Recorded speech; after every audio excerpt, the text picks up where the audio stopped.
Bismillahirrahmanirrahim. Assalamualaikum warahmatullahi wabarakatuh. Alhamdulillahirabbil alamin. Wassalatu wassalamu ala asyrafil anbiya'i wal mursalin nabiyina Muhammadin wa ala alihi wa sahbihi wa man tabi'ahum bi ihsanin ila yaumiddin. Amma ba'd.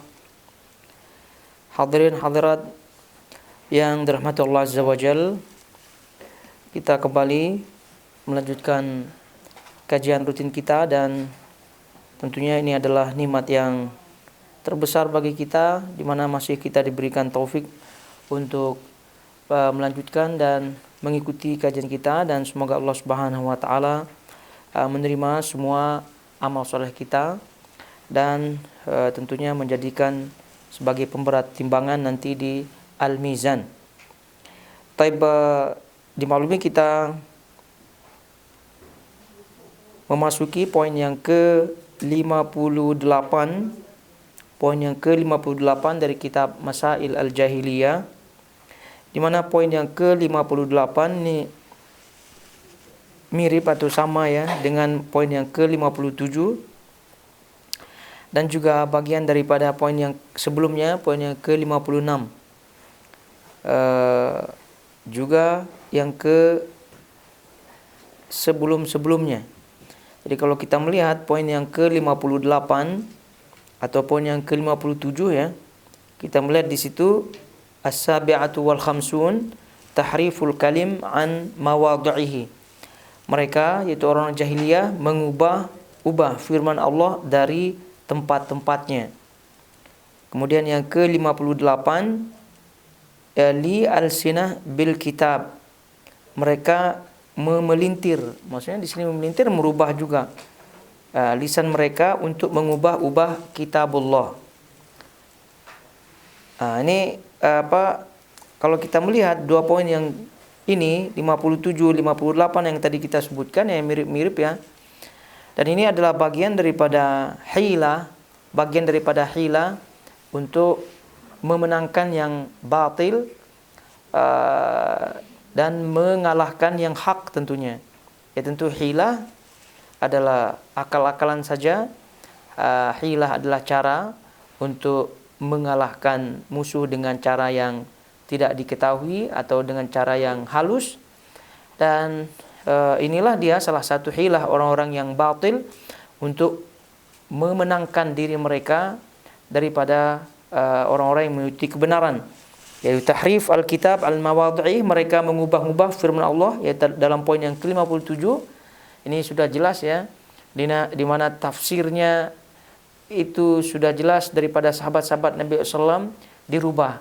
Jadi perubahan tafsir baik secara lafaz maupun secara makna, ini bagian daripada mengubah-ubah firman Allah Subhanahu wa taala daripada tempatnya. Oleh itu bagian daripada tahriful kitab an mawadhihi, mereka mengubah-ubah firman Allah dari tempatnya. Ini adalah bagian termasuk dari bagian ini adalah apa yang dilakukan oleh mereka-mereka ahlul kalam, mereka-mereka yang mentakwil ayat-ayat sifat, atau menafsirkan dengan tafsiran yang tidak semestinya.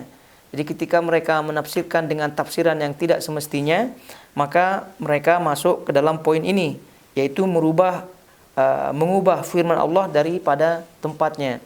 Walaupun dengan alasan takwil, walaupun dengan alasan tafsir dan seterusnya, tapi hakikatnya itu mereka merubah firman Allah Subhanahu wa taala. Dan ini sering kita sebutkan ya. Contohnya saja istiwa menjadi istaula. Istiwa menjadi istaula. Kemudian yadun menjadi ni'matun. Itu adalah bagian daripada merubah ujung-ujungnya, walaupun dengan alasan halus, yaitu untuk memahamkan orang, untuk tidak menyamakan Allah dengan makhluknya dan seterusnya. Jadi ujung-ujungnya hilang kalimat tersebut, ujungnya berubah kalimat tersebut yang tadi. Istaula firman Allah tsumma stawa, istiwa ya, istiwa tsumma stawa 'alal arsy. Kemudian Allah istiwa di atas arsy-Nya. Kemudian dirubah menjadi istaula tsumma staula 'alal arsy. Jadi mereka tidaklah rubah lafaz ayat tersebut, tidak ya, tapi mereka merubah maknanya. Jadi perubahan tahrif al-kalim an mawadhi'i, mengubah firman Allah dari tempatnya, ini mencakup dua hal atau salah satu di antara dua hal yang tadi kita sebutkan. Dua hal, lafaz dan makna. Atau salah satunya lafaznya saja, maknanya tidak. Atau maknanya saja, lafaznya tidak. Ini kalau kita melihat orang-orang Yahudi itu merubah lafaz daripada kalam Allah. Merubah lafaz, ya terus kemudian merubah makna. Tapi ada sebagian umat Islam yang masih terpengaruh dengan ahlul kalam, mereka merubah makna tanpa merubah lafaz. Ya tadi contohnya, istawa, summa stawa, lalu kemudian dimaknai dengan istaula. Istaula maknanya menguasai. Jadi walaupun dia tetapkan lafaznya, tapi ujungnya adalah merubah maknanya, maka ini bagian daripada tahrif al-kalim an mawadhihi, yaitu mengubah-ubah firman Allah daripada tempatnya.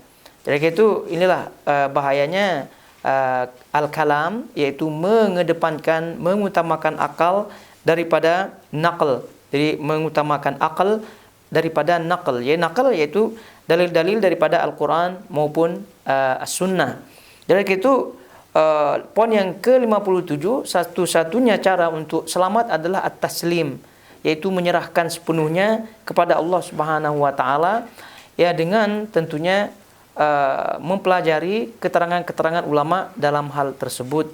Karena tanpa mempelajari keterangan-keterangan ulama dalam hal ini terkait dengan pemahaman Al-Quran dan pemahaman As-Sunnah, dalil-dalil terutama terkait dengan dalil-dalil akidah, maka dikhawatirkan tersesat juga, dikhawatirkan sekali lagi tersalah juga. Jadi banyak diantara orang-orang yang at-taslim, orang-orang yang menyerahkan diri dan beriman sepenuhnya kepada dalil-dalil an-naql, tapi jauh daripada keterangan-keterangan para ulama, akhirnya tersilap. Misal dalam bab dalam bab sifat, ya, dalam bab sifat, karena ini terjadi banyak perubahan-perubahan, terjadi banyak kesilapan-kesilapan di situ.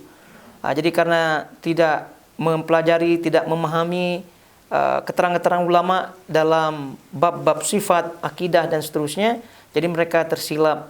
Jadi mereka meyakini atau berserah diri dengan ayat-ayat tersebut, lalu kemudian semuanya diserahkan. Dan ini pernah kita sebutkan contohnya, yaitu ketika mereka berhadapan dengan ayat-ayat sifat Allah Subhanahu wa taala, mereka ujungnya ya menyerahkan sepenuhnya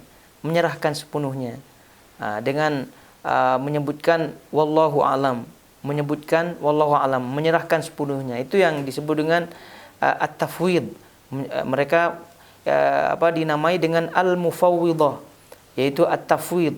Ya, akidah dalam asma wa sifat ada istilahnya at-tafwid, menyerahkan sepenuhnya. Ini mereka menyerahkan sepenuhnya, itu menyerahkan makna dan juga menyerahkan kaifiyahnya. Menyerahkan makna lalu kemudian menyerahkan kaifiyahnya, maknanya.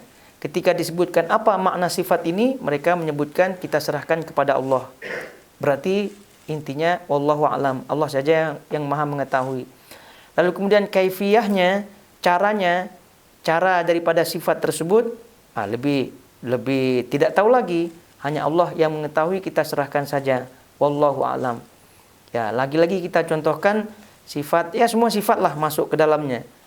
Contoh misal sifat istiwa. Sifat istiwa bagi Allah, bagi akidah salaf, kalau ditanya tentang maknanya, apa makna istiwa? Makna istiwa adalah jelas. Sebagaimana kata Imam Malik, al-istiwa'u ma'lumun. Istiwa itu sudah jelas. Jelas dari segi apa? Jelas maknanya. Ya, bagi orang Arab yang paham bahasa Arab, itu kalau disebut istawa, maknanya jelas, dia berada di posisi atas, jelas itu maknanya. Tapi kalau bagaimana ketika ditanya bagaimana istiwa tersebut, itu kita sebut wallahu a'lam. Maka akidah salaf adalah tafwid al-kaifiyah, menyerahkan al-kaifiyah cara ya. Tafwid al-kaifiyah, menyerahkan cara. Tidak tafwid al-makna. Bukan tafwid menyerahkan maknanya. Jadi ada sebagian nas kalimat-kalimat yang memang kita sebut wallahu a'lam. Tapi ada kalimat-kalimat yang memang sudah jelas dari segi bahasa. Contoh misal sifat Allah tangan. Kalau ditanya apa makna tangan, jelas apa tidak makna tangan? Jelas makna tangan. Tangan adalah ya tangan untuk mengambil tangan. Cuma kaifiyah tangan, bagaimana bentuk tangan, bagaimana cara tangan bekerja dan seterusnya, ini jangankan khaliq dengan makhluk, jangankan pencipta dengan yang diciptakan. Sesama pencipta saja, walaupun namanya tangan, lain kaifiyahnya, lain caranya. Semut memiliki tangan, manusia memiliki tangan. Bagaimana cara mengambil makanan bagi semut, bagaimana cara mengambil makanan bagi manusia, itu kan lain. Tapi kalau kita ditanya, tangan paham tidak tangan? Paham. Tidak mungkin kita sebut tangan. Apa makna tangan? Wallahu a'lam. Tidak. Nah, yang tadi kita balik bahwa inilah pentingnya mempelajari keterangan-keterangan para ulama yang akidah yang benar, dalam hal ini akidah itu salaf, karena dikhawatirkan ya terjerumus ke dalam yang tadi. Jadi ujungnya semuanya taslim, kononnya tafwid, kononnya selamat, tapi rupa-rupanya itu tidak selamat. Jadi bagian itu juga masuk bagian daripada tahrif al-kalim, bagian daripada mengubah firman Allah Subhanahu wa taala, baik menafsirkan bukan dengan tafsirnya atau menyerahkan sepenuhnya yang tidak semestinya diserahkan sepenuhnya. Itu juga bagian daripada tahrim al-kalim an mawadhihi. Jadi oleh karena itu ya keselamatan ada pada menuntut ilmu. Lalu kemudian setelah kita mengetahui ya kita serahkan mana yang diserahkan, mana yang kita imani, mana yang kita boleh jelaskan, mana yang boleh kita sebutkan dan seterusnya.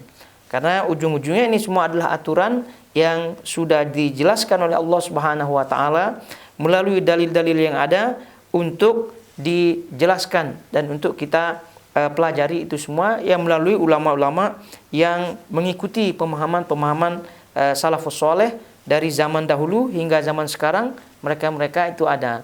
Jadi oleh itu buku-bukunya ada. Tinggal kita pilih mana satu yang kita akan ambil, mana satu yang kita tidak ambil. Oleh itu ini poin yang ke-57, mereka mengubah, yaitu mereka ahlul jahiliyah mengubah firman Allah daripada tempatnya. Ini sekali lagi bentuk kehati-hatian daripada kita semua agar jangan sampai masuk ke dalam yang telah mereka masuk ke dalamnya. Terutama ini adalah pekerjaan orang-orang Yahudi ya. Pekerjaan orang Yahudi, lalu kemudian dari golongan Islam ya tadi ahlul kalam. Ahlul kalam, kenapa disebut ahlul kalam? Kalam maknanya ucapan. Sebenarnya kita ketahui ucapan, kalam maknanya adalah ucapan. Lalu kemudian kenapa disebut ahlul kalam sebagai ahlul kalam? Karena mengutamakan akal daripada dalil, nakal. Karena apabila orang mengedepankan akalnya, pasti ucapannya lancar. Ini kenapa disebut ahlul kalam? Kalam maknanya kalam ya, ucapan gitu kan. Tapi kenapa ahlul kalam disebut ahlul kalam? Seperti tadi, karena mengedepankan akalnya daripada dalil. Kaidahnya atau faktanya adalah mereka-mereka yang mengutamakan akal daripada dalil itu perbualannya, ucapannya itu lebih lancar, lebih banyak daripada diamnya. Tapi kalau orang yang mengutamakan dalil daripada akal, itu lebih banyak diamnya. Ya, biasanya kalau seperti tadi, kalau kita lihat ada orang yang Masya Allah dalilnya kurang gitu, maksudnya dia tidak mengedepankan dalil, dia hanya mengedepankan akalnya saja, ya pasti ucapannya banyak, dia nyelocor terus, semua dia tahu. Ditanya politik dia tahu, ditanya itu dia tahu, semua dia tahu. Ya karena akalnya kononnya. Tapi kalau dia mengutamakan dalil, fakta dan seterusnya, pasti diamnya agak sedikit dia. Diamnya sedikit. Jangankan dalil daripada Al-Quran, dalil daripada sunnah yang dia ketahui, udah pasti akan banyak diamnya. Karena dia sebelum dia ucap, dia akan berpikir, ada tidak dalilnya ya? Apa ya dalilnya? Karena dia tidak tahu dalilnya, ya sudahlah, diam saja. Kan berarti lebih banyak diamnya. Dia tidak berbicara. Tapi kalau dia mengutamakan akalnya, pasti dia bilang, ya udah, bicara aja begitu kan. Ini dalam bab akhirat. Dalam bab dunia pun begitu juga. Bagi mereka yang mengedepankan fakta, fakta misal beritanya sahih apa tidak, dari link berita yang benar apa tidak, ini AI apa tidak, begitu. Ini kalau mereka yang mengutapkan demikian pun berkonsekuensi akan diamnya akan lebih banyak. Pasti diamnya lebih banyak. Nih jangan-jangan tidak sesuai fakta, jangan-jangan hoax, jangan-jangan ini, akhirnya diam dia, kan diam. Tapi kalau orang yang selalu mengedepankan akalnya, gambarannya lah, konspirasinya lah, itu pasti ucapannya kayak air ya. Itu mengalir begitu dia, mengalir. Sebab itulah dahulu kala ulama-ulama salaf dahulu di kalangan sahabat ya terutama, faqihnya itu lebih sedikit daripada khotibnya.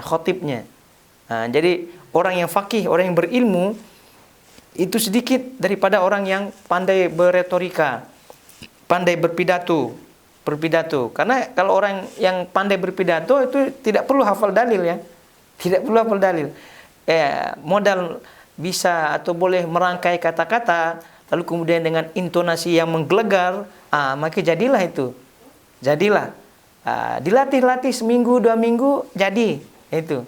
Tapi kalau berilmu, faqih ya, orang yang berilmu itu tidak bisa dilatih seminggu, 2 minggu. Sebulan, 2 bulan tidak bisa. Karena itu memakan waktu yang panjang. Untuk menjadi orang yang berilmu, untuk menjadi orang yang memahami agama, memahami disiplin-disiplin ilmu, itu memerlukan ilmu yang panjang bahkan sampai mati. Kita menuntut ilmu. Ya, tapi kalau untuk berretorika, untuk berbicara, untuk menjadi ahli pidato dan seterusnya, itu bisa dilatih itu. Boleh dilatih sebulan 2 bulan tidak berhasil, ya tambah lagi sebulan, oke lah. Tambah dengar lagi yang metode-metode berpidato dan seterusnya bisa. Intinya itu tidak memerlukan dalil-dalil yang harus dihafal, harus difahami dengan lurus dan seterusnya. Jadi kembali bahwasanya ahlul kalam dalam hal ini ya, terutama dalam bab akidah, itu bagian daripada poin yang ke-57, yaitu mengubah-ubah firman Allah daripada tempatnya. Nah, orang-orang jahiliyah, terutama orang Yahudi dan seterusnya, itu masuk dalam kategori ini. Sehingga kita sebagai peringatan tentunya agar jangan sampai kita masuk ke dalam hal-hal seperti ini. Kemudian yang ke-58 yang tadi kita sebutkan ya, mirip dengan yang ke-57, yaitu mereka memelintir. Sama juga merubah ya, merubah lisan mereka untuk mengubah-ubah kitabullah, Ini kalau kita melihat ya firman Allah Subhanahu wa taala dalam surah Al-Imran ayat 78, surah Al-Imran ayat 78, di situ disebutkan, Allah berfirman, wa inna minhum la fariqan yalwuna alsinatahum bil kitab litahsabuhu minal kitab wa ma huwa minal kitab wa yaquluna huwa min indillah wa ma huwa min indillah wa yaquluna 'ala Allahil kadhiba wa hum ya'lamun. Jadi dilihat saja itu ya, dibuka apps-nya di situ. Allah berfirman di situ, tadi sudah kita baca terjemahnya, hanya membaca kitab. Jadi kalau kita melihat ya, Allah Subhanahu wa taala berfirman di situ, dan sesungguhnya minhum, di antara mereka, disebut oleh para ulama, mereka di sini maksudnya orang Yahudi. Di antara mereka orang-orang Yahudi dalam konteks kitab kita masuk dalam kategori jahiliyah. Orang jahiliyah yang pernah kita sebutkan maksudnya adalah semua yang tidak sejalan dengan Nabi SAW, mau Yahudi, mau Nasrani, mau orang penyembah berhala dan seterusnya. Dan sungguh di antara mereka niscaya ada segolongan, la fariqan yalwuna alsinatahum bil kitab, yang memutarbalikkan lidahnya hanya membaca kitab. Yalwun, itu yalwun. Jadi makna yalwun di sini memutarbalikkan, ya ujung-ujungnya merubah. Ujung-ujungnya merubah. Yalwuna alsinatahum bil kitab, memutarbalikkan lidahnya hanya membaca kitab. Litahsabuhu minal kitab, agar kamu menyangka yang mereka baca itu sebagian daripada kitab. Lalu kemudian padahal itu bukan daripada kitab, dan mereka berkata itu dari Allah. Wa yaquluna huwa min indillah, dan mereka berkata itu dari Allah. Padahal itu bukan dari Allah. Wa ma huwa min indillah, padahal apa yang dibaca itu bukan daripada Allah. Wa yaquluna 'ala Allahil kadhiba wa hum ya'lamun.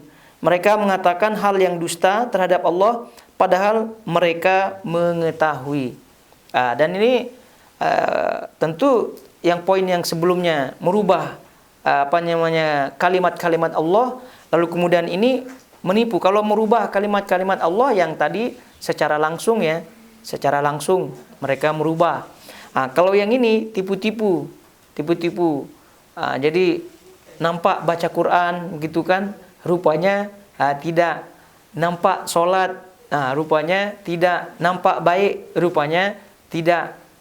Ini tipu-tipu. Hal seperti ini memang pekerjaan daripada orang-orang Yahudi.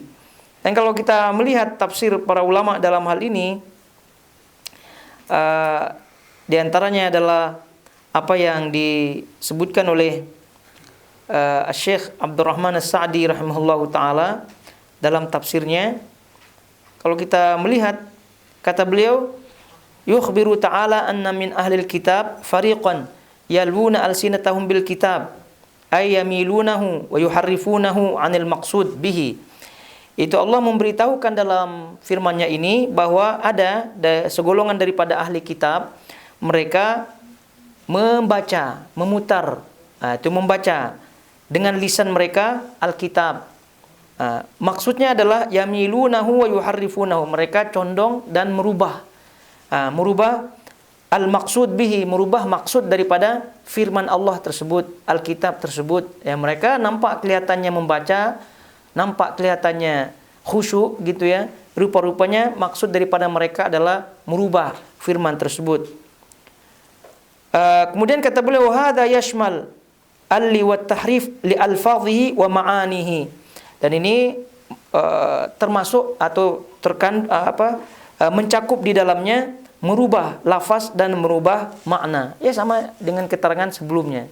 Masuk ke dalamnya merubah lafaz dan merubah makna. Sampai kata beliau rahimahullahu taala, litahsabuhu minal kitab ayyalwuna alsinatahum wa yuhimunakum annahu huwal murad min kitabillah wa laisa huwal murad wat tasrih fi qaulihim. Jadi mereka terus-menerus membaca dengan lisan mereka kitab tersebut, dan wa yuhimunakum, dan mereka menipu kalian bahwa itu adalah maksud daripada kitabullah, tapi sesungguhnya itu bukan maksudnya. Wa yaquluna huwa min indillah wa ma huwa min indillah wa yaquluna 'ala Allahil kadhiba wa hum ya'lamun. Dan mereka mengatakan itu yang mereka baca tersebut itu dari sisi Allah, padahal itu bukan dari sisi Allah, dan mereka mengucapkan atas Allah hal-hal yang dusta. Wa hum ya'lamun, dan mereka mengetahui hal tersebut. Kata beliau Syekh Abdurrahman As-Sa'di, wa hadza a'zamu jurman mimman yaqulu 'ala Allah bila ilmin. Dan ini adalah dosa yang paling besar. Wa hadza a'zamu jurman. Jadi ini adalah dosa yang paling besar, yaitu orang yang mengatakan atas Allah bila ilmin, tanpa ilmu, mengatakan sesuatu atas nama Allah tanpa ilmu. Wa hadza a'zamu jurman mimman yaqulu 'ala Allah bila ilmin. Jadi dosa ini termasuk dosa yang paling besar, yaitu mengucapkan sesuatu atas nama Allah tanpa ilmu. Haula yaquluna 'ala Allahil kadzib. Mereka orang tersebut mengatakan sesuatu atas nama Allah tapi berdusta. Dengan kata lain, mereka berdusta atas nama Allah. Maka dengan perbuatan ini, kata beliau, fayujmi'una baina nafil ma'na al-haq wa itsbatil ma'na al-batil.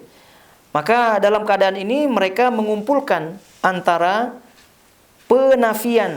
menafikan makna yang sesungguhnya dan menetapkan makna yang batil. Makna yang batil. Ya, ketika mereka orang-orang Yahudi ya, dan juga yang semisal dengannya dalam poin yang ini, ketika mereka mengucapkan sesuatu, membaca kalimat Allah, lalu kemudian menafsirkan dengan tafsir yang bukan maksudnya, bukan maksud yang sesungguhnya, maka tadi disebutkan ini adalah dosa yang paling besar. A'zamu jurman. Ini adalah dosa yang paling besar. Berarti itu telah berbicara atas nama Allah tanpa ilmu. Satu. Lalu kemudian yang kedua, dia telah menafikan kebenaran. Kemudian yang ketiga, dia telah menetapkan kebatilan. Tiga.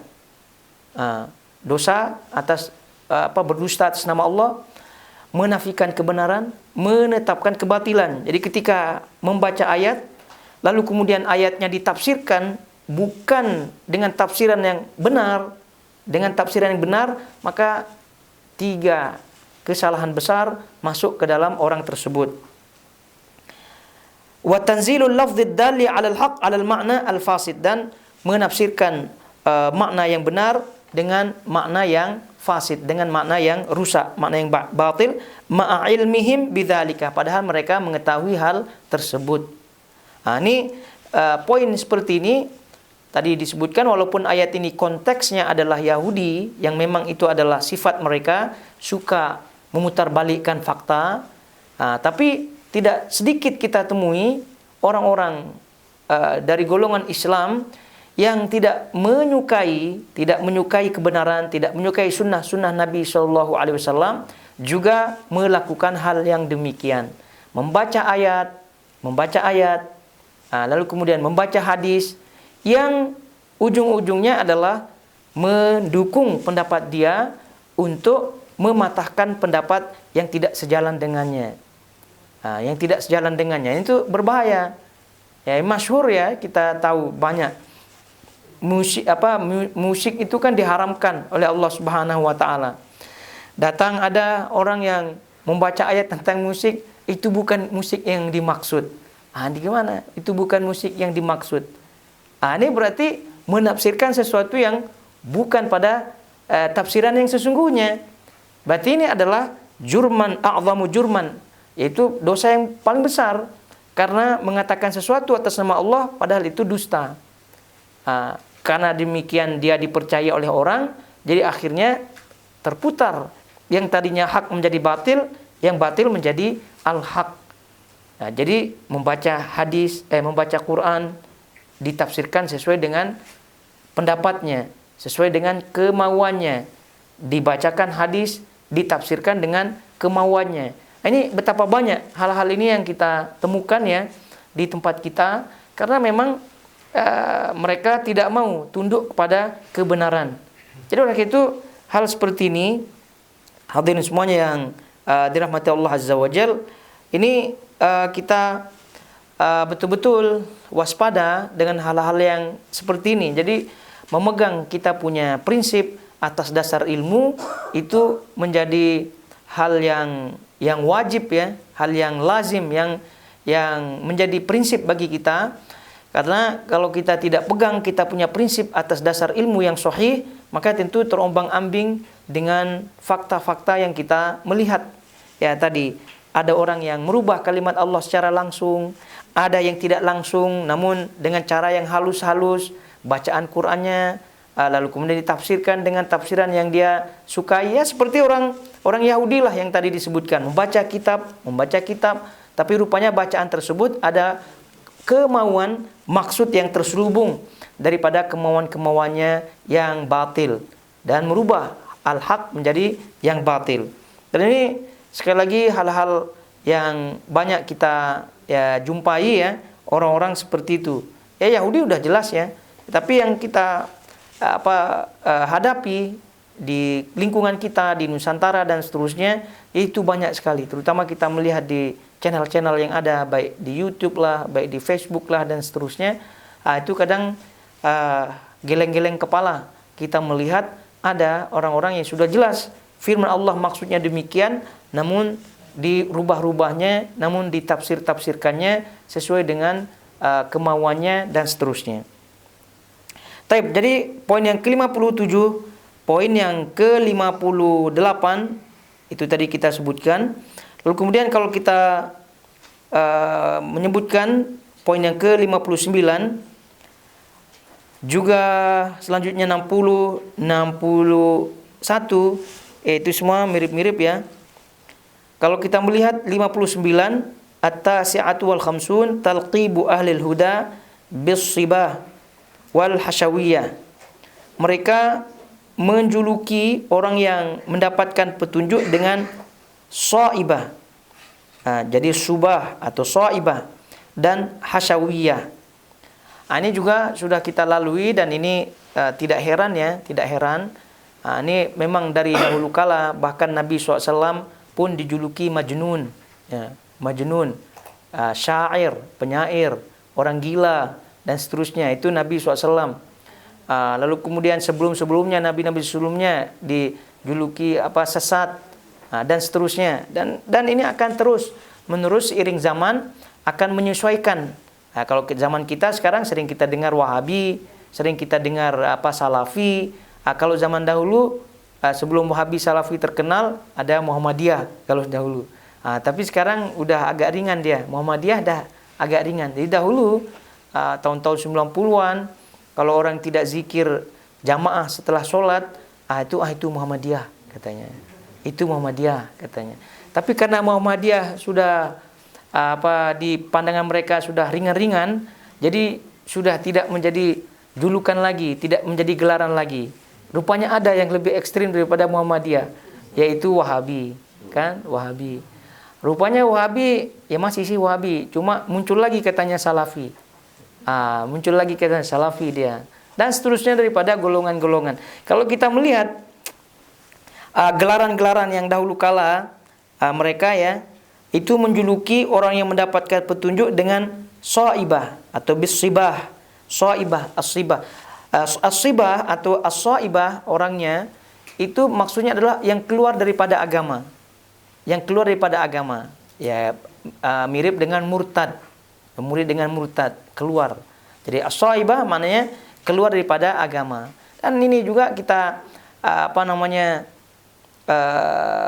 dapati kisahnya ketika Umar bin Khattab radhiyallahu ta'ala anhu, dalam kita baca dalam sejarahnya, walaupun ada yang menyatakan lemah dan seterusnya, tapi termaktub di situ ya, ketika Umar radhiyallahu ta'ala anhu masuk Islam, kan dia mengumumkan dirinya masuk Islam di khalayak ramai, di orang-orang Quraisy. Jadi disebutkan oleh mereka orang-orang Quraisy tersebut, apakah kamu sudah asibta? Jadi apakah kamu sudah keluar daripada agama? Berarti dia shaib. Apakah kamu sudah keluar daripada agama? Ya tidak disebut murtad, tapi yang mirip-mirip maknanya. Apakah kamu keluar daripada agama? Maksudnya agama yang dimaksud adalah agama nenek moyangnya, memasuki agama Muhammad. Jadi orang-orang yang memasuki agama Nabi SAW, agama Islam pada zaman dahulu disebut as-shaibun. Jadi orang-orang yang keluar daripada agama nenek moyangnya lalu kemudian masuk ke dalam agama yang baru, yaitu Nabi Muhammad SAW, agama Islam. Terus masuklah gelaran-gelaran tersebut sampai di akhir zaman atau di masa-masa berikutnya, ini pun masih ada gelaran as-shaib. Lalu kemudian ada gelaran al-hasyawiyah. Gelaran hasyawiyah ini tentu gelaran-gelaran yang tadi kita sebutkan tidak terbatas ya gelarannya, sesuai dengan masa, dari zaman ke zaman mengikuti ya zaman. Jadi apa yang tidak disukai, itulah sebagai gelarannya. Misalnya Wahabi. Kenapa ada muncul gerakan gelaran Wahabi? Karena kalau kita melihat di sahabat tidak ada Wahabi, tabi'in tidak ada gelaran Wahabi. Nah, ya kita ketahui sejak zaman Muhammad bin Abdul Wahhab. Kenapa demikian ya? Karena kita ketahui mereka tidak menyukai Wahabi. Dan Gelaran-gelaran seperti ini lebih kepada lebih kepada masalah politik ya, lebih kepada masalah politik sebelum ke masalah agama yang kita ketahui. Jadi mereka Wahabi, jadi orang-orang pada waktu itu ya, pada waktu Muhammad bin Abdul Wahab itu kan beliau mentajdid ya, memperbarui pemahaman-pemahaman yang sudah salah dari akidah yang menyembah kuburan, menyembah pohon dan seterusnya begitu. Yang mana itu sudah menjadi tradisi, dan kerajaan pada waktu itu yang menguasai kan Utsmani ya, kerajaan Utsmani. Yang dimaklumi bahwasanya Utsmani ini memang mendukung hal-hal seperti itu. Mendukung kerajaan Utsmani, Ottoman, itu ma'ruf ya, mereka mendukung yang hal seperti itu, sufi, kubur dan seterusnya mereka itu. Nah, datang gerakan Muhammad bin Abdul Wahab ya tentu dia tidak suka. Dia tidak suka. Akhirnya dimulailah propaganda seperti itu. Semua gerakan-gerakan yang tidak disukai oleh Ottoman, Turki Utsmani pada waktu itu dijuluki Wahabi. Dijuluki Wahabi. Walaupun mereka yang dijuluki tersebut tidak ada sangkut paukut tidak ada kait mengait dengan Muhammad bin Abdul Wahab, karena Muhammad bin Abdul Wahab sudah lama meninggal dunia. Lalu kemudian gerakan dakwah beliau kan di Saudi, di Hijaz kan, di Saudi. Ini ada gerakan-gerakan yang tidak suka dengan Turki Utsmani tapi di India. Di India. Itu pun dijuluki Wahabi oleh mereka. Padahal tidak ini. Ada juga yang sakit hatinya sehingga akalnya tertutup, matanya tertutup karena membenci gerakan dakwah Muhammad bin Abdul Wahab. Ada sebagian di antara mereka yang menyebutkan katanya Ibnu Taimiyah juga Wahabi katanya. Ibnu Taimiyah juga Wahabi. Gimana cara Ibnu Taimiyah menjadi Wahabi? Ibnu Taimiyah hidup di zaman mana? Wahabi zaman mana? Begitu kan? Ibnu Taimiyah 700-an ya Hijriah, 600-an 700-an Hijriah dia hidup gitu kan. Muhammad bin Wahab 1000 Hijriah. Itu berapa? 300-an tahun bedanya. Kasihan itu Ibnu Taimiyah disebut Wahabi. Disebut Wahabi juga. Ya karena memang butanya orang yang sudah pembenci akhirnya menyebutkan gelaran-gelaran yang kadang tidak masuk akal. Ya tapi ya jangan kita heran tadi disebutkan Nabi saja yang Masya Allah luar biasa diagung-agungkan, dipuji-puji ya sebelum menjadi Rasul, itu ujung-ujungnya digelari Majnun. Itu udah taraf yang tinggi sekali dah gitu kan. Tapi poinnya adalah supaya kita pahami, oleh karena itu kita tidak boleh menggelar-gelari. Adapun tadi ya as-subah atau as-sibah atau as-saibah itu yang keluar daripada Islam. Kalau al-hasyawiyah maknanya adalah yang tidak ada makna. Yang tidak ada makna, yang tidak ada nilai. Yang tidak ada nilai, yang di tepi, dia selalu di tepi. Selalu di tepi. Oleh karena itu footnote di buku, karena ada buku itu. Kenapa footnote itu di tepi? Selalu kan di tepi, dia di bawah kecil. Itu bahasa Arabnya itu hasyiyah namanya. Hasyiyah, ada hasyiyahnya. Kenapa disebut hasyiyah? Dari kata hasyu ini, yaitu selalu dia di tepi dia. Selalu dia di tepi. Makanya kalau hasyiyah atau footnote ya, ditaruh di tepi ya karena memang bukan inti dia. Itu tidak, dia bukan inti ya, keterangan tambahan saja. Kalau mau dibaca tak masalah, kalau dibaca pun oke, begitu kan? Artinya kalaupun tidak dibaca footnote-nya, kalau dibaca bukunya saja pun akan memahami isi kitabnya. Maksudnya tidak berpengaruh pada pemahaman isi kitabnya. Nah, begitulah julukan mereka kepada orang-orang yang mengikuti kebenaran. Mereka adalah hasyiyah atau al-hasyawiyah. Mereka adalah hasyiyah atau al-hasyawiyah. Mereka itu hanya di tepi-tepi saja, tidak bernilai, tidak dianggap dan seterusnya. Jadi oleh karena itu kalau mereka membuat dakwah, membuat kajian dan seterusnya, ya janganlah dianggap, jangan diikuti. Itu maksudnya. Ini gelaran-gelaran ini tentu maksudnya adalah gelaran-gelaran untuk orang-orang lari daripadanya, orang tersebut menjauh daripadanya supaya tidak diikuti dan seterusnya. Ini kan tujuan mereka sebenarnya. Tapi kehendak Allah lain. Man yahdihillah fala mudhillalah. Siapa yang diberikan petunjuk oleh Allah, maka tidak ada yang sanggup memberikan dia kesesatan, tidak ada yang sanggup menyesatkannya. Kebalikannya, wa man yudlil fala hadiyalah. Barang siapa yang disesatkan oleh Allah, maka tidak ada yang mampu memberikan dia hidayah. Ya, biarkan saja anjing menggonggong, kafilah berlalu. Biarkan saja mereka menggelari demikian. Ya, tapi yang jelas kita tetap tegar di atas prinsip kita. Walaupun ya kita ya tidak menganggap diri kita seperti apa yang mereka sebutkan. Wahabi, Salafi, Hasyawiyah dan seterusnya, Swaibah dan seterusnya. Itu kita tidak anggap. Adapun memang gelaran-gelaran terkait dengan gelaran-gelaran ya. Kalau mereka tujuan gelarannya tadi agar orang jauh ya daripada yang digelari tersebut, supaya orang itu lari daripadanya, supaya orang itu tidak dekat dengannya. Tapi berkait dengan gelaran-gelaran, kalau gelaran itu terpuji, lalu kemudian gelaran tersebut baik bagi orang tersebut, maka ini tentu tidak masalah. Itu bab-bab gelaran ya, bab-bab gelar. Ada orang yang digelari supaya membedakan mana satu orangnya. Jadi bab-bab gelaran ini selama tujuannya baik, lalu kemudian juga orang yang digelari itu tak masalah, maka ini boleh gelaran-gelaran seperti itu. Tapi kalau gelaran dalam bab kita ini memang confirm tujuannya buruk. Dan memang yang digelari juga tidak suka. Siapa yang suka digelari Hasyawiyah, Swaibah, tidak ada. Hatta bahkan Wahabi juga kadang kita risih juga, gitu kan? Disebut itu Wahabi katanya. Memang suka kita disebut Wahabi. Tidak suka lah. Adapun ada yang mengatakan kalau mereka mengatakan Wahabi maka akulah Wahabi. Itu kan sebagai jawaban terpaksa itu. Dan tidak. Sebagai jawaban, kalaupun kalian memaksa aku untuk menuduh aku Wahabi, ya sudahlah, tak masalah lah kita Wahabi juga. Dari segi maknanya pun tak masalah. Tapi dari segi hati nurani, kita kan tidak suka disebut Wahabi dan seterusnya.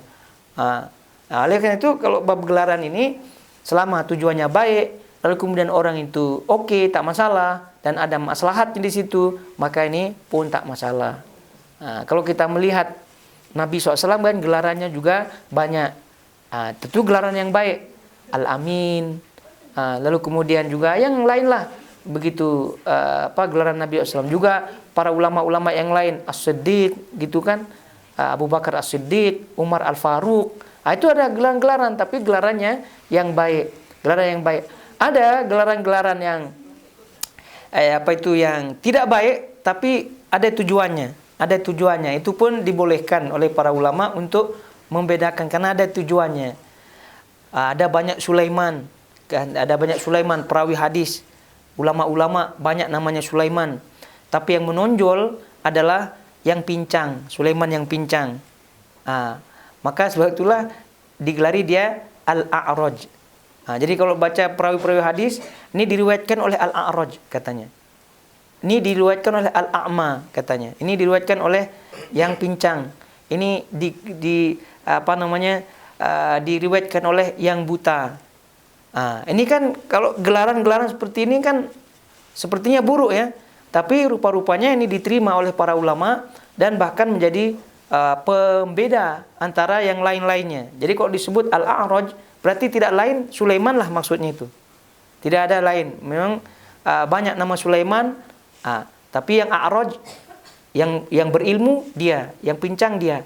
Banyak orang yang pincang, tapi di zamannya yang paling top adalah pincangnya dia. Maka disebut Al-A'raj. Itu.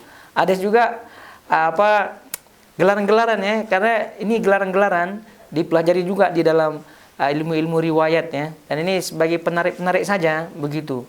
Jadi ada ulama yang namanya perawi hadis gitu kan, selalu hidupnya di majelis ilmu begitu. Jaranglah dia di tempat lain. Ini ada satu perawi yang suka duduk dengan tukang jahit sepatu.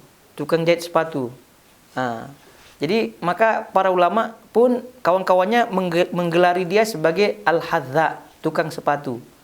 Al-hadza, tukang sepatu, daripada hadza, tukang sepatu. Bukan berarti dia yang menjadi menjahit sepatu, tukang sepatu, tidak. Tapi gara-gara dia suka duduk-duduk dengan tukang sepatu. Jadilah dia digelari demikian, dan dia oke-oke saja untuk membedakan dia dengan yang lain. Ada juga ketika masuk Mekah, dia mau mencari ilmu, begitu kan? Dia mau mencari ilmu, tapi rupanya Mekah memang dari dahulu kala itu susah untuk kita cari alamat. Apalagi dahulu kan tidak ada Google Map, ya, tidak ada Waze dan seterusnya. Kita sekarang pegang Google Map saja agak tersesat itu di Mekah, gitu kan? Maka ada seorang perawi hadis yang masuk ke Mekah tidak sampai-sampai. Majlis sudah selesai pun dia belum sampai juga. Akhirnya dia digelari oleh kawan-kawannya ad-dhal, yang tersesat. Digelari dia ad-dhal, yang tersesat, walad-dhalin, gitu kan? Ad-dhal, yang tersesat. Maksudnya dia tersesat sampai dia tidak bermajlis, tidak sampai ke alamat majlis itu. Akhirnya dia digelari ad-dhal. Ini pun oke-oke juga untuk membedakan dia dari perawi-perawi yang lain. Apalagi di zaman setelahnya kan, kalau udah disebut ad-dhal berarti misal Muhammad misalnya dan seterusnya, kan banyak nama Muhammad, mana satu. Maka dengan gelarannya tersebut membedakan dia daripada nama-nama yang lainnya. Dan banyak lagi kalau diungkapkan gelaran-gelaran yang memang unik-unik ya para ulama dahulu kala tersebut. Ya, jadi poinnya adalah kalau gelaran yang ada maslahatnya, gelaran yang baik dan diterima oleh yang digelari dan seterusnya, maka ini tak masalah. Tapi kalau gelaran-gelaran seperti ini yang memang bertujuan untuk tujuan buruk, maka ya tentu adalah masuk dalam perkara jahiliyah, sifat-sifat jahiliyah yang kita harus jauhi sejauh-jauhnya. Oleh karena itu menggelari seseorang dan seterusnya tentu kita tidak sembarangan ya, tidak sembarangan tentunya. Jadi kita tengok kawan kita suka ini lalu kemudian kita gelari, itu tidak demikian juga dan seterusnya. Terus kemudian kita pindah ke poin berikutnya adalah iftira al-kadhib 'ala Allah. Mereka berdusta atas nama Allah. Lalu kemudian at-takdzib bil haq yang 61, mereka mendustakan kebenaran. Ini sama saja sama dengan poin-poin sebelumnya.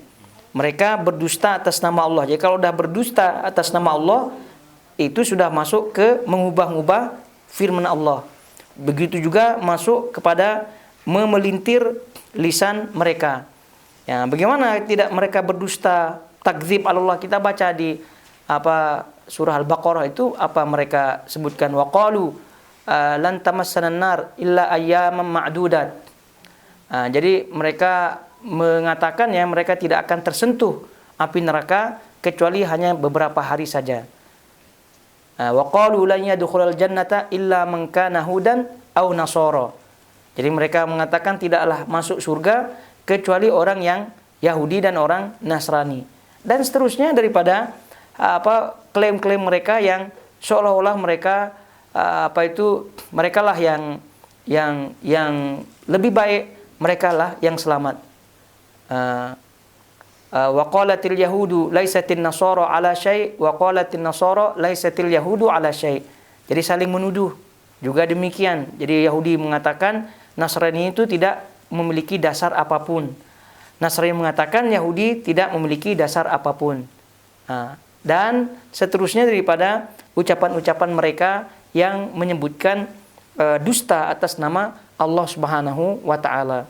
Dan dusta atas nama Allah Subhanahu wa taala itu sama juga dengan dusta atas nama Rasulullah SAW yang tadi kita sebutkan. Dan ma'ruf hadisnya yang sering kita dengar ya, man kadzaba alayya muta'ammidan falyatabawwa maq'adahu minan nar. Barang siapa yang berdusta atas namaku dengan sengaja, maka hendaklah bersiap-siap menduduki tempat duduknya di dalam neraka. Oleh karena itu dari kita baca keterangan Syekh Abdurrahman Sa'di terkait dengan ayat surah Al-Imran yang tadi kita baca, bahwa mengucapkan sesuatu atas nama Allah Subhanahu wa taala tapi dusta atau berdusta atas nama Allah Subhanahu wa taala, kata beliau kan a'zamu jurman. A'zamu jurman. Jadi jurm, dosa yang paling besar, dosa yang paling besar. Jadi oleh karena itu, kalau seorang itu tidak tahu menahu atas apa yang dia ucapkan, tidak tahu atas dasar apa yang dia ucapkan, atas dasar apa yang dia tulis, maka selamatnya untuk dia tidak tulis, selamatnya untuk dia tidak ucapkan. Sebab itulah wallahu alam kan disebut nisful ilm. Wallahu alam setengah daripada ilmu. Jadi maknanya kalau dia tidak tahu, dia sebut wallahu alam, aman dia. Aman dia. Dan itu adalah bagian daripada pengetahuannya. Apabila tidak mengetahui sesuatu, maka dia sebut wallahu alam. Disebut wallahu alam. Ini masalahnya ketika dia tidak mengetahui sesuatu lalu kemudian dia berusaha menjawab, maka masuk ke dalam kategori ini. Walaupun betul. Jadi kan itu mengucapkan sesuatu atas nama mengucapkan atas nama Allah terkait dengan agama dan seterusnya, ini tidak boleh atau ini harus berdasarkan ilmu dan tidak boleh tebak-tebakan. Tidak boleh tebak-tebakan. Jadi kalau orang itu tidak memiliki ilmu, lalu kemudian berbicara atas nama ilmu, mengajar apalagi, lalu kemudian berfatwa apalagi, gitu ya. Kalau dia tidak memiliki ilmu, maka masuk dalam kategori ini.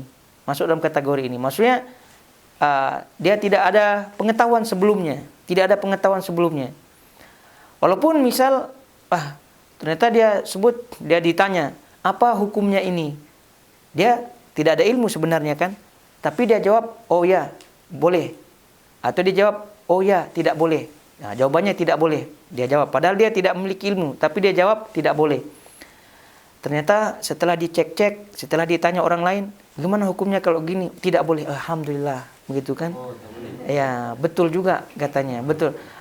Walaupun betul, karena dia tidak memiliki dasar ilmu, dia atas dasar tebak-tebakan saja tetap bermasalah. Ilmu itu tidak bisa ditebak-tebakan, tidak ada. Ya, tetap dosa besar juga. Jadi oleh karena itu, kalau misalnya ditanya sesuatu, kalau ada ilmu, maksudnya pernah dengar sebelumnya, begitu kan? Ya, tidak semestinya hafal dalilnya exactly lah, maksudnya tepat-tepat tidak mestilah, begitu kan? Tapi pernah dengar penjelasan ulama, pernah baca, pernah dengar penjelasan dan seterusnya. Apa hukum begini? Boleh. Pernah dengar ini, dia sebut boleh. Kalau itu tak masalah, karena dia ada background sebelumnya. Tapi tidak pernah dengar, tidak pernah baca, lalu kemudian ditanya dia tebak-tebak pula, tidak boleh. Kemudian baru dia tanya, baru dia cari. Betul juga tidak boleh, alhamdulillah katanya. Alhamdulillah dia itu tidak menyelamatkan diri dia. Yang dia selamatkan adalah orang yang dia jawab. Kalau yang dia jawab itu selamat, karena jawabannya benar, gitu kan? Sehingga kalau boleh dia lakukan, kalau tidak boleh dia tidak lakukan. Berarti bagi dia yang mendengar selamat, itu tidak. Tapi bagi diri dia yang menjawab, ini tidak selamat walaupun tebakannya benar. Jadi kayak itu tebak-tebakan dalam agama ini tidak berlaku. Ya kalau bab dunia tebak-tebakan siapa menang, klub mana yang menang, lalu kemudian betul menang si klub itu, ya tak masalah, itu memang bab dunia. Tapi kalau bab akhirat tidak ada tebak-tebakan, maka itu masuk ke dalam a'zamu jurman, karena masuk dalam kategori berdusta atas nama Allah Subhanahu wa taala. Nah, ini harus diperhatikan ya. Karena Nabi SAW juga tadi kita bacakan hadisnya, siap duduk di tempat yang sudah disediakan dalam neraka. Jadi itu lagi-lagi kita ingatkan, terutama kita sekarang kan, sebagaimana kita maklumi bersama, kita punya community, pergaulan dan seterusnya kan tidak terbatas di dunia nyata saja yang kita face to face melihat muka langsung kawan kita dan seterusnya, tidak, tapi kan ada istilah dunia maya. Dan ini sering diingatkan oleh ulama-ulama kita di zaman sekarang ini juga begitu, terkait dengan dosa jariah yang mengalir, sebagaimana halnya pahala yang mengalir dan seterusnya. Jadi kalau postingan yang sudah jelas di situ mengandung hadisnya, sudah jelas sahih apa tidak, lalu kemudian keterangannya memang sudah kita dengar memang ini sesuai, maka silakan banyakkan share, banyakkan posting hal-hal seperti itu, karena itu adalah bagian daripada pahala jariah. Tapi kalau masih belum jelas, tidak jelas ini sahih apa tidak, ini fatwa dari mana apa tidak, maka kalaupun mau memostingnya, kalaupun mau meng-share-nya, ya ditanya dulu, dicari dulu betul apa tidak, sebelum nanti di-share lalu kemudian itu masuk ke dalam kategori tebak-tebakan. Kategori tebak-tebakan. Ya kalau benar alhamdulillah, kalau tidak pun orang pun tahu juga katanya. Ini masalahnya siapa menjamin orang itu yang lain tidak tahu, yang lain tahu. Jadi kita tidak tahu. Yang di grup itu kan atau satu grup WhatsApp misal, kita tidak tahu mana satu yang tahu, mana satu yang tidak tahu. Dianggapnya kita orang yang thiqah gitu kan. Orang yang thiqah, orang yang terpercaya. Akhirnya semuanya pun diikuti oleh sebagian. Jadi kayak itu intinya berdusta atas nama Allah ini adalah a'zamu jurman, dosa yang paling besar sekali. Lalu kemudian mendustakan kebenaran juga bagian daripada dosa besar, karena ini adalah bagian daripada kesombongan, menolak kebenaran, dan itu yang disebut oleh Nabi SAW sebagai definisi kesombongan. Al-kibru batarul haq wa ghamtun nas. Sombong adalah menolak kebenaran dan meremehkan orang lain. Jadi oleh karena itu poin yang ke-60, berdusta atas nama Allah, itu bagi kita ini adalah peringatan keras ya, supaya kita tidak cepat ataupun sering-sering tak masalah, tapi kalau asal benar, asal tepat dan seterusnya.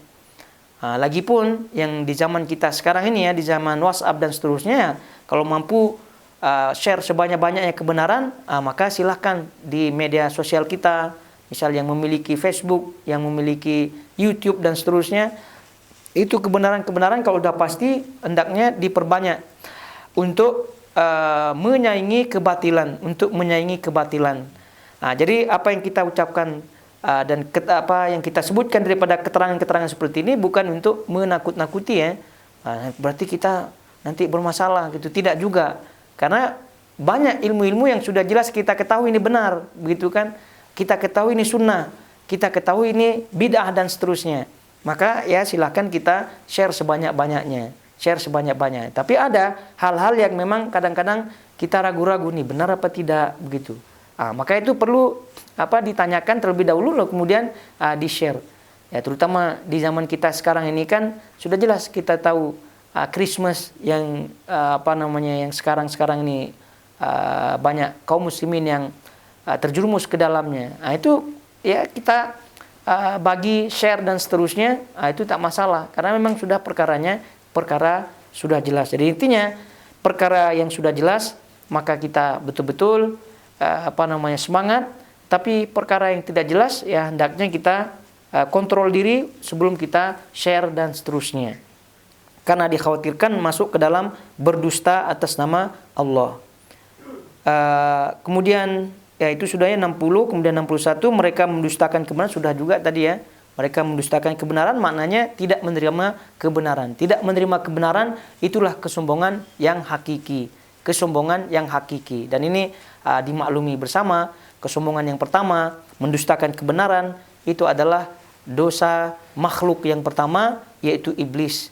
Ya di mana disampaikan kepadanya bersujud kepada Adam, sebenarnya kita ketahui dia tidak terima, padahal itu adalah hakikat perintah dari Allah. Lalu juga membantah dengan memandai-mandai membantah api lebih mulia daripada tanah dan seterusnya. Itu adalah bagian daripada mendustakan kebenaran, yang mana itu semua adalah bagian daripada kesombongan. Dan ingat hadis-hadis Nabi SAW terkait dengan sombong, bahwa la yadkhulul jannata man kana mithqala habbatin min al-kibr.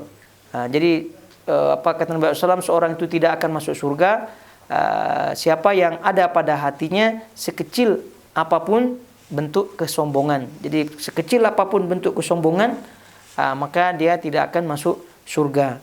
Apalagi terkait dengan kesombongan yang dimaksud adalah mendustakan kebenaran. Dan ini juga sudah kita bahas, sehingga kita selalu berdoa kepada Allah Subhanahu wa taala, Allahumma arinal haqqa haqqa warzuqna tiba'ah. Ya Allah, tampakkanlah kepadaku kebenaran itu, lalu kemudian berikanlah kami rizki.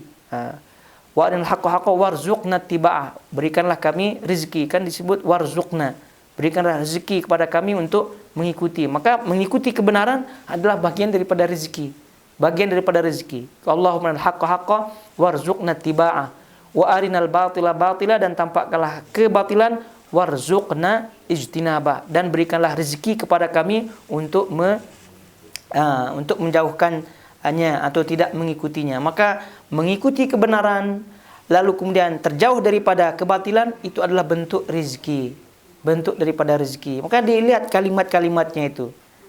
Jadi tidak disebut Allahumma al-haqqa haqqa wa waffiqna attiba'ah, dan berikanlah kami taufik untuk mengikutinya. Tidak disebut taufik, tapi disebut rezeki, warzuqna attiba'ah. Lalu kemudian untuk kebatilan, warzuqna ijtinabah. Berarti ini adalah rezeki. Rezeki. Jadi ketika orang itu mengikuti sunnah, itu adalah rezeki. Jadi ini juga pelajaran sampingan tambahan atau faedah tambahan bahwa kesilapan banyak kaum muslimin adalah menganggap rezeki itu adalah bentuknya pekerjaan, bentuknya harta, bentuknya istri, bentuknya anak, bentuknya yang nampak-nampak, begitu kan? Padahal tadi hidayah mengikuti kebenaran, hidayah terjauh daripada kebatilan, itu adalah bentuk daripada rezeki yang memang itu adalah rezeki yang sangat-sangat agung, sangat-sangat tak ternilai, saking tinggi dan tinggi nilainya. Jadi Allahumma al-haqqa haqqa warzuqna tiba'ah wa arinal batila batila warzuqna al-ijtinabah. Warzuqna ijtinabah. Taib, selesai kita ya. Lalu kemudian kita pindah ke 62, namun kiranya 62 ini kita baca keterangannya pada pertemuan depan biidznillah taala.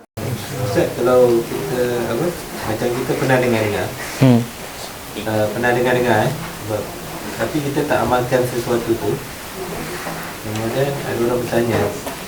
Jadi kita boleh cakap seperti yang kita tahu begini, kemudian kita akhirnya Allah alam atau kita boleh. Jadi misal ada orang bertanya, tapi kita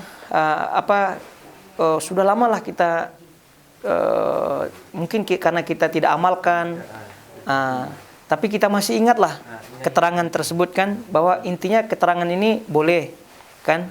Misal intinya keterangan ini tidak boleh, intinya saja kita ingat. Lalu ada orang yang bertanya, apakah boleh ini? Maka dalam hal ini boleh kita jawab. Intinya ada background sebelumnya. Lalu kemudian di akhirnya mana? Taruh Allah alam di akhir atau di awal, terserah. Ya, terserah. Boleh kita sebut di awal wallahu alam. Seingat saya boleh, karena pernah dengar seperti ini. Boleh, saya pernah dengar ini. Wallahu alam. Berarti kan ada yang di awal, ada yang di akhir. Itu tak masalah. Tidak masalah.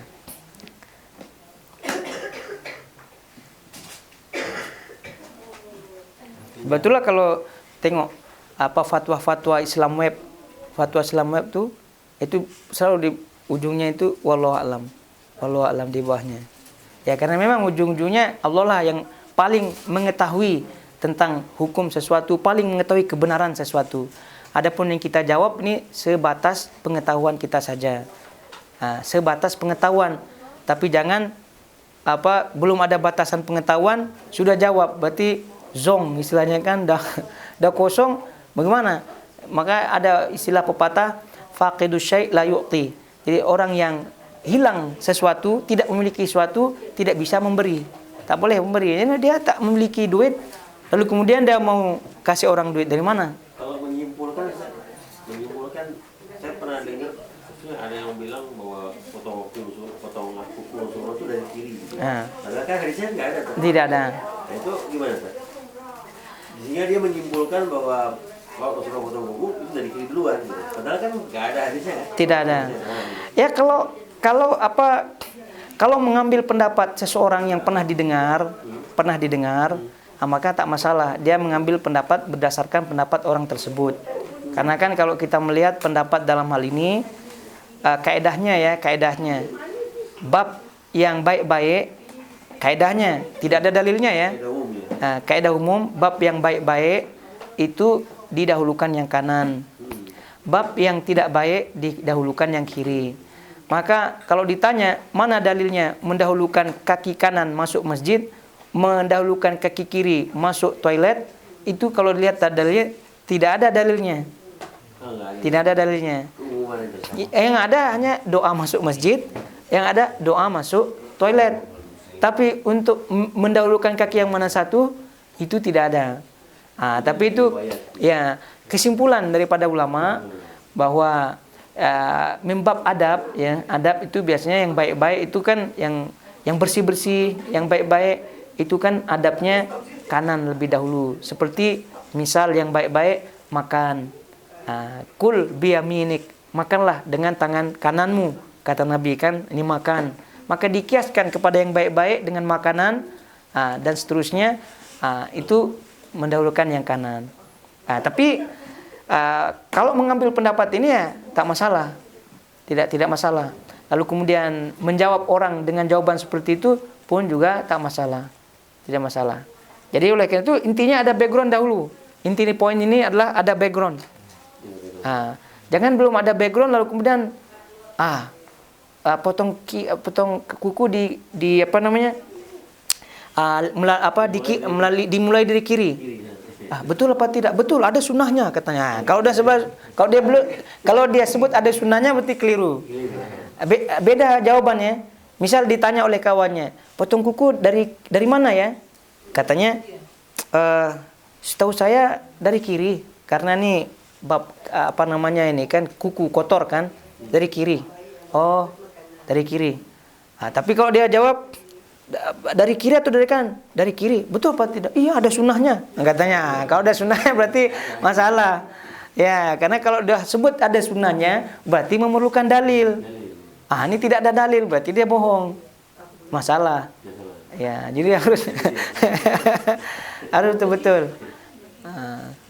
Segi laluan ada ustaz, ada dalil orang tua dulu ataupun yamin. Itu semua dikias ya. Kiaskan misal kata Nabi kan yang berdiri menyalami yang duduk kan. Lalu kemudian yang lalu melewati yang berdiri dan seterusnya. Itu memang ada hadisnya. Lalu kemudian untuk yang mendahulukan yang tua dan seterusnya itu memang keumuman hadis terkait dengan menghormati orang tua. Seperti misal hadis Nabi SAW min ikram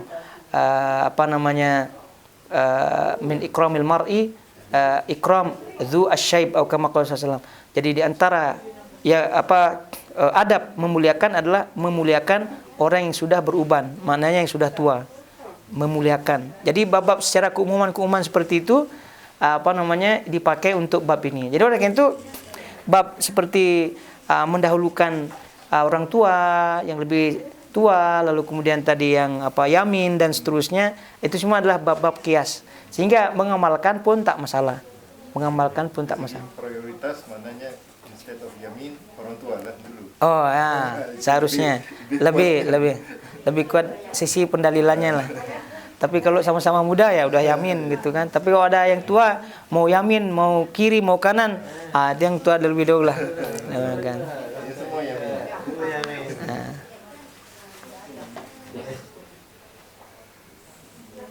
Dan sekali lagi semoga Allah Subhanahu wa taala menjadikan kita muslim yang lurus, muslim yang ikhlas, muslim yang jujur pada diri kita, lalu kemudian jujur kepada Allah Subhanahu wa taala, dan Allah mematikan kita dalam keadaan husnul khatimah.